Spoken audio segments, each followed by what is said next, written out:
के लिए कोई रोकने वाला तो नहीं ना है। विपक्ष का भूमिका में है, उनको जाना चाहिए। उनको तो बहुत लंबे समय के बाद निकले हैं, 6 महीना में एक बार वो निकलते हैं। उनको लगातार विपक्ष का भूमिका में रहना चाहिए, और उसमें जाने से उनको क्या उसका फल मिलने वाला। सरकार पूरी तरह से जो है सशक्त है, और एनडीए सरकार है।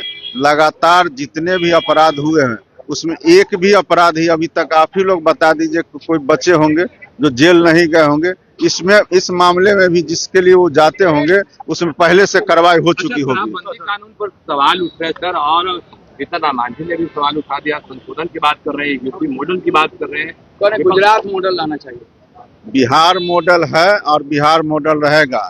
उनकी जो चिंता है उस चिंता से हम लोग अवगत हैं, और इसलिए हम लोगों ने विभाग में निर्देश दिया है कि जो भी विदेशी शराब पकड़े जाते हैं उस कंपनी पर हम लोग एफआईआर करेंगे, और उसकी शुरुआत हम लोग कर चुके हैं। इसलिए उनका जो चिंता है वो हमारे जानकारी में है। हम लोग लगातार उस पर कार्रवाई कर रहे हैं, और 10 साल से जितना शराब पकड़े गए हैं उससे अधिक इस वर्ष पकड़े गए हैं, और ये आगे भी हम लोग पकड़ेंगे, और जो भी लोग इसमें शामिल होंगे उनके हम लोग माफियागिरी को अब ये हैं बिहार के मद्य निषेध मंत्री, कह रहे हैं कि हम तो जिस कंपनी का शराब पकड़ा जाएगा उसी कंपनी के ऊपर एफआईआर कर देंगे और उससे केस लड़ेंगे।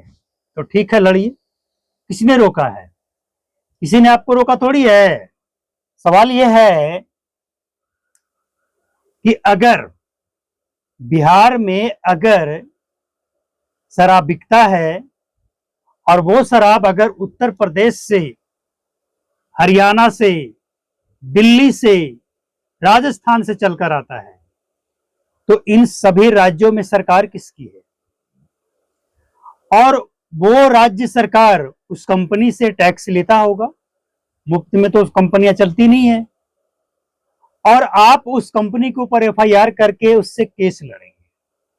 मतलब इस बयान को सुनकर थोड़ा अजीब सा लगा कि आप कंपनी से लड़ेंगे लेकिन अपने बिहार में अधिकारियों को रोक नहीं पाएंगे, लगाम नहीं लगा पाएंगे। बिहार में शराब बिकता है तो बिके, कंपनी से आप लड़ेंगे। तो जाइए लड़िए, देखते हैं, हम भी देखते हैं कि जो सरकार बिहार के प्रशासन को, पुलिस को, चेक पोस्ट को और जनता को समझाने में 10 साल में भी असफल रहा हो, वो सरकार कंपनी के ऊपर एफआईआर करके अगर बिहार में शराब की तस्करी पे लगाम लगाने में सफल हो जाए तो बहुत अच्छी बात है, पूरा बिहार आपके साथ है।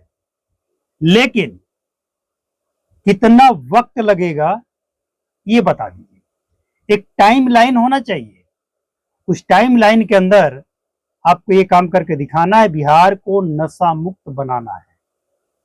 और हाँ, सिर्फ शराब बंद करने से नहीं होगा। शराब की बात छोड़ दीजिए, अब तो ड्रग्स का जो कारोबार चल रहा है ना बिहार में, इस पे चर्चा कीजिए कि इस पे आप कैसे लगाम लगा